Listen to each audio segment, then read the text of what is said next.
Agosto é um mês dedicado à conscientização sobre a esclerose múltipla, uma doença que atinge cerca de 2,5 milhões de pessoas no mundo. Vamos saber mais sobre o tema no quadro de saúde.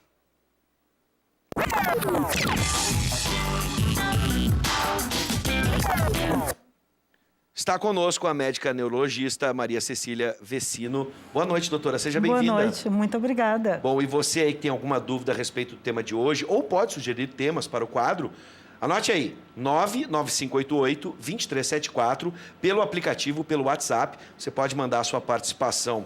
Bom, doutora Maria Cecília, dados da Federação Internacional de Esclerose Múltipla estimam que cerca de 2,5 milhões de pessoas no mundo têm esclerose múltipla e cerca de 40 mil aqui no Brasil. Para a gente começar, o que é a esclerose múltipla? A esclerose múltipla é uma doença que a gente chama de inflamatória. Ela resulta numa inflamação do sistema nervoso central, tanto do cérebro quanto da medula.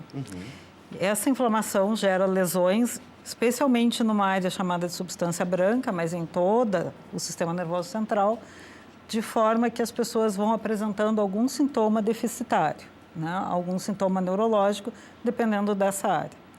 Realmente é uma doença com muita prevalência no mundo. A gente, apesar de ser considerada uma doença rara, né? A gente está vendo ela crescendo cada vez mais, não em termos reais de incidência, mas de identificação, graças a Deus. Sim. Então, as pessoas estão sendo diagnosticadas melhor, mais precocemente. E realmente, quando a gente vê esses números, impressiona, assim, né? O aumento, então, é relativo ao registro dessa doença? A gente doença. acredita que sim, né?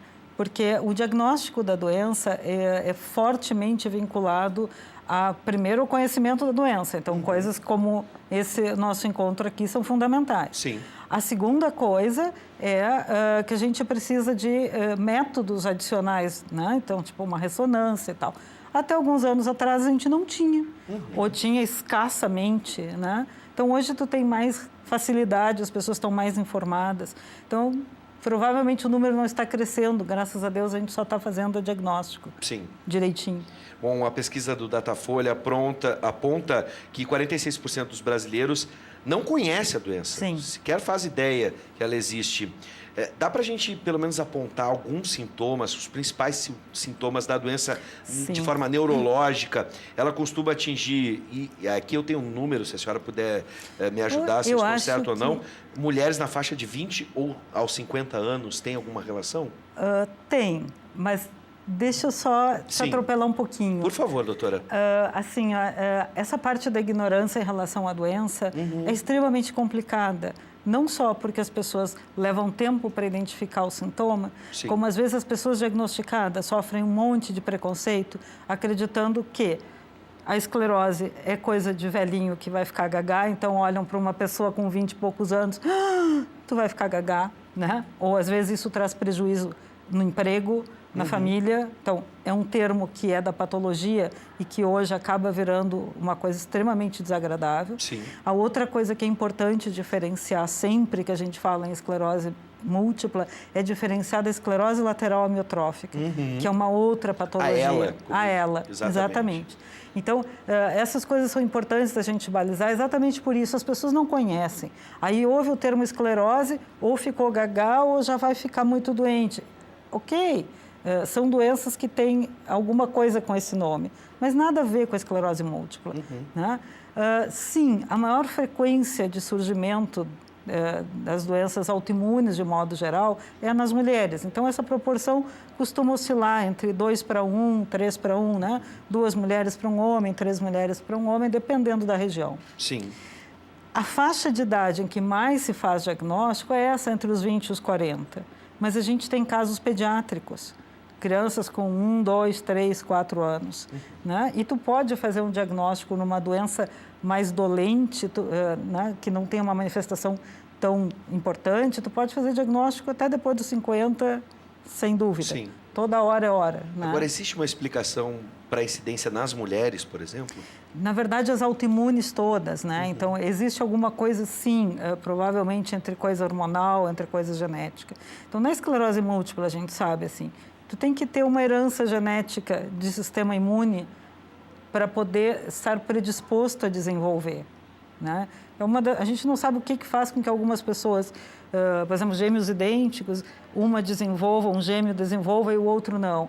Ainda falta aprender isso. Mas a gente sabe que a genética do sistema imune de ambos tem que ter alguma alteração para que, em sendo exposto, isso se desenvolva. Sim. Então, sim, existe algo por aí com as mulheres.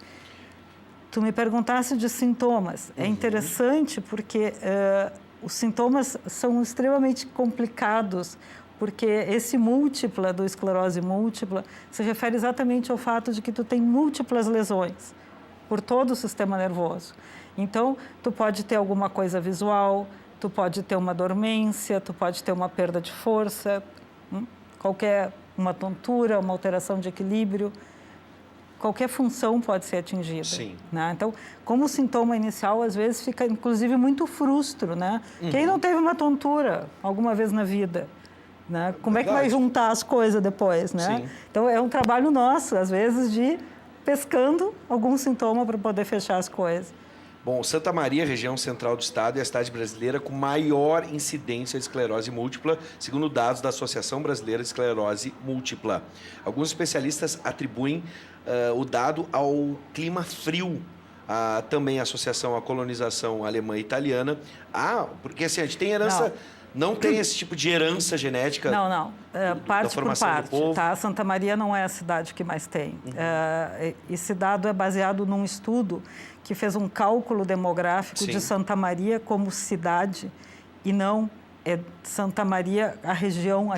Né? Então, por isso, o cálculo não é exatamente esse. Né? Então, isso não é uma coisa que eu possa te confirmar. Mas, assim, a genética, sim, né? Existe, até alguns anos atrás, se tu lesse critérios de esclerose múltipla, dizia que era uma doença de caucasianos, de brancos. Né? Por quê? Porque realmente as maiores incidências e as maiores prevalências estão naquela área da Escandinávia, da Inglaterra, do norte da Europa, e depois vão ser reproduzidas no Canadá e nos Estados Unidos, né? Com uma população fundamentalmente caucasiana, né?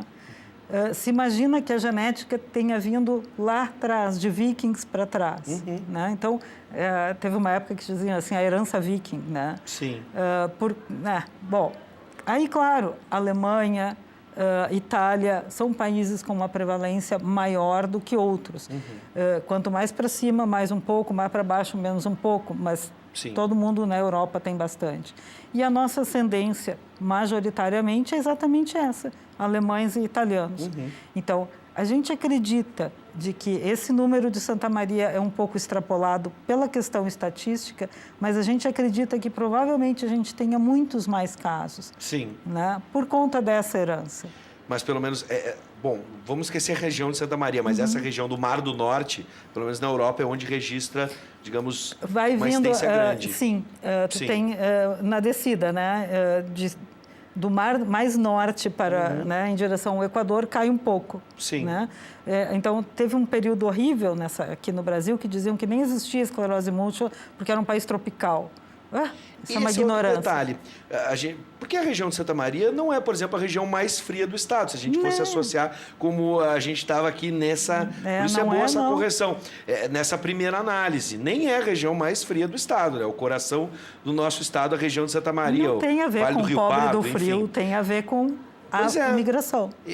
Mas outro fator externo, além disso, não se tem recorrência. Se conhece alguma coisa, quer dizer, se conhece, está se procurando algumas coisas, que aí, então, ainda, novamente falando, as populações do norte da Europa, a questão de vitamina D, de insolação, menos sol, já houve muita ênfase na dieta também, né? Então, tem várias coisas, mas rigorosamente a gente ainda continua pendurado na genética. Essa é a parte quente. O resto, a gente ainda está elucubrando. Muito bem. Agora, se a gente fosse fazer o diagnóstico hoje, como ele é feito, e feito o diagnóstico, existe cura? Existe tratamento? Eu recebi aqui no ponto alguém já perguntando, era o Guilherme, um abraço, Guilherme, meu diretor, dizendo, vitamina D ajuda? Coisas que a gente recebe, por exemplo, hoje na internet. Mito ou verdade, por exemplo? Tá, então, diagnóstico. Vamos lá. Né? Diagnóstico é baseado em duas situações. Três, na verdade. os sintomas do paciente, né? Como é que eles se apresentaram, como é que eles se desenvolveram, então isso é fundamental. Nem tudo que parece né? Então às vezes não é mesmo. Sim. Então essa é uma avaliação super importante. A segunda fase do diagnóstico é teres um exame de imagem que corrobore aquilo, né? Existem critérios de ressonância extremamente rígidos para tu colocar como sim, é possível que seja uma esclerose múltipla ou não, nada a ver, né? E aí tu tem a terceira parte da coisa, que é excluir outras doenças que possam se manifestar de modo semelhante e que não são, né? A gente falou das coisas das autoimunes, tem doenças como o lúpus, por exemplo, que pode fazer algumas manifestações, às vezes, que se tu não tem muito cuidado em avaliar a clínica, tu pode te confundir. Claro, quando tu chegar na ressonância, né, aí vai matar a pau. Mas, né, às vezes só a clínica não vale. Então, tu tem que ter a clínica, tu tem que ter a imagem e tu tem que ter excluído necessariamente doenças que possam confundir. Aí tu me perguntasse se tem cura. Não, não tem.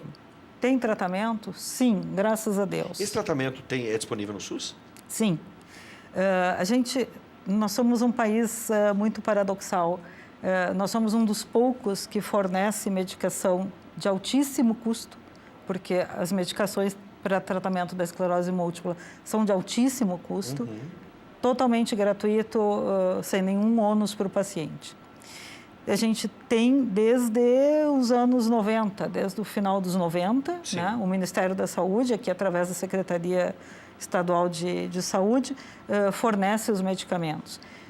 Agora, em abril, houve uma modificação na portaria que regulamenta e, enfim, que inclui esses medicamentos. Então, hoje a gente está numa situação muito confortável em termos de opções de tratamento. Ela não é perfeita, a portaria, tem 2 medicamentos que a gente acha que deveriam estar lá e não estão, mas ok, então, dá para fazer um bom trabalho com o que a gente tem. Agora, doutora, vamos incluir no tratamento, a gente deve incluir no tratamento a relação com a família de algumas coisas que a senhora nos relatou aqui, que essa doença pode atrapalhar no trabalho, pode atrapalhar no dia a dia da pessoa. O apoio da família é fundamental. Fundamental. Na verdade, uma estrutura de apoio, né? Seja qual for, família, amigo, o que for. Quando não for pela própria doença, só pelo fato de ser uma doença crônica, né? Quando tu encara uma doença crônica com um andamento, às vezes, imprevisível, né?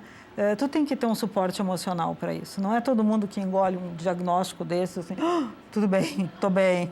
Não, né? Tu precisa ter alguém para estar junto e te dizer, vai melhorar, né? Entra nisso também muito a questão da relação com o médico, né?